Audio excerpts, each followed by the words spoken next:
Hello everyone and welcome back to the next installment of our 9.2 raid guides, proudly presented by Coinbase. This is Crzypck from Team Liquid, and today we'll show you how to kill the mythic Prototype Pantheon in the Sepulcher of the first ones. As a reminder, all of our mythic guides are written with the assumption you understand how the fight works on Heroic. As such, this video is focused on the mythic changes in strategy, and we won't be reviewing how Heroic mechanics work.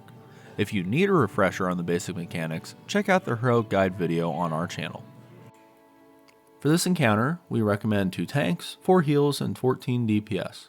This fight technically only has one new mechanic for Mythic, but it's extremely impactful.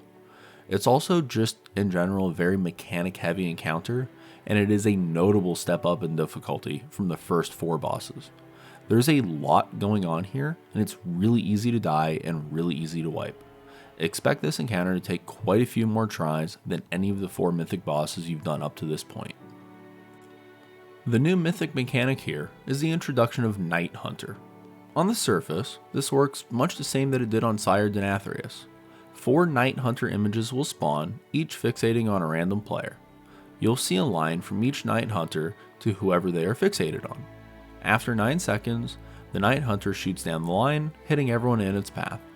This deals about 112,000 physical damage, but it's split between each person hit. You'll need 1 soaker per line, so that each line ends up hitting 2 people in total, the soaker and the target. Don't do any more than this though, as being hit does put a debuff on you that makes you take 500% increased damage from Night Hunters for 2 minutes. Because of this, you'll also need to alternate who the soakers are. To add to the difficulty of this, the Night Hunters aren't just there to do damage to the raid. Instead, they're used as counterplay to other mechanics. When the Necrotic Ritualists or Withering Seeds spawn, they'll all have a shield. This shield reduces damage taken, or reduces healing received, by 50%.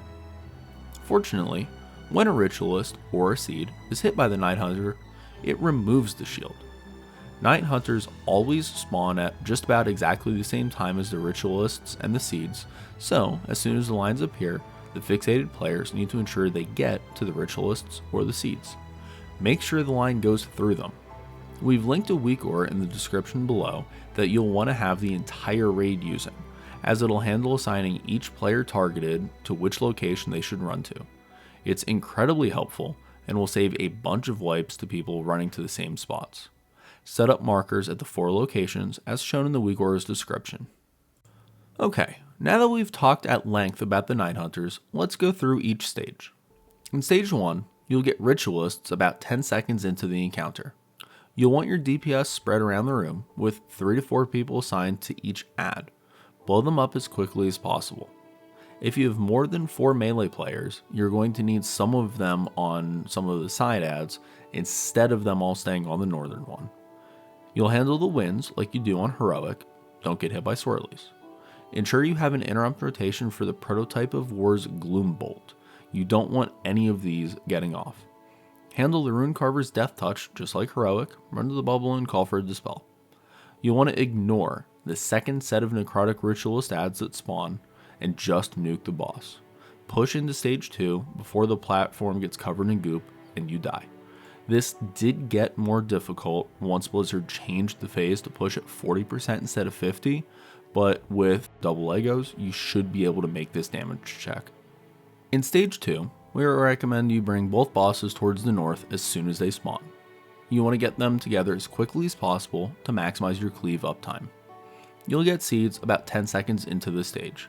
Break them out and have your healers focus 1 seed as quickly as possible to get the healing debuff rolling. It's easiest to blast a northern seed since that's where your raid will be closest to. Keep your eyes open for stampedes, don't get run over, don't stand in tornadoes, interrupt the anima bolts, and your healers will want to ensure the healing debuff never falls off the raid. About 1 minute and 20 seconds into stage 2, you'll get a Hand of Destruction. As soon as you land from the grip, just like on Heroic, you'll use movement abilities to spread out. Your DPS is not important here, just spread out as much as possible and ensure you don't get hit by red orbs. The second hand is about 1 minute after this. You'll handle it pretty much the same. Use movement abilities, get yourself out, get safe. Your raid should use Windrush totems or staggering roars for each hand of destruction if possible. Also, remember, bring down the bosses as evenly as possible. Once you hit stage 3, you'll get a set of both ritualists and seeds at exactly the same time, about 10 seconds into this stage. The seeds and ritualists will be basically on top of each other, so it's very easy to hit both with a single Night Hunter line. As soon as the Night Hunters go out and the shields are broken, pop Bloodlust here. Blow up the ritualists as quickly as possible, and then the raid should be loosely grouped near the front. Healers should blast 1 seed ASAP to get the buff rolling. About 25 seconds after the Night Hunters go off, you get a winds. You will want all of the ritualists dead before these winds start, otherwise you'll likely lose people to being pushed into the goop. During the winds, you'll need to dodge tornadoes and stampedes. Just like we said for phase 1, you'll want to ensure you have an interrupt rotation for Gloombolt. Use a weak aura for this and make sure you don't miss any casts. Any Gloombolts that get through have a very high chance of resulting in a death. Healers will want to keep the seed buff rolling, don't let it fall off. When the second set of seeds spawns, you'll only have them, no new ritualists going along with them. Break the shields and heal the seeds to keep the buff going. For tanks, you'll want to try to keep the 4 bosses as grouped up as possible for the duration of stage 3. You want to maximize the raid's DPS here, and keeping them stacked is absolutely key. At about 1 minute and 40 seconds after stage 3 begins, you'll get a Hand of Destruction. Spread quickly, dodge orbs.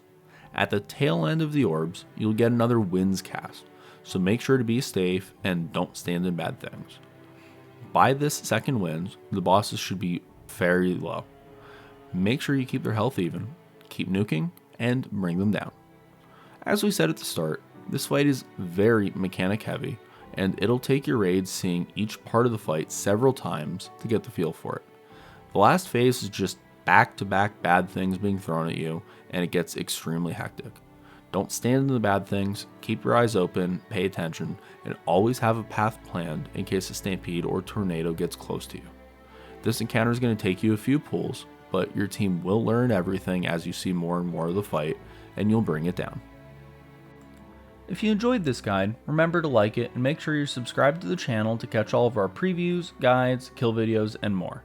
A big thank you to Coinbase for making guides like these possible. From everyone here at Team Liquid, have a great day, and we'll see you for the next video.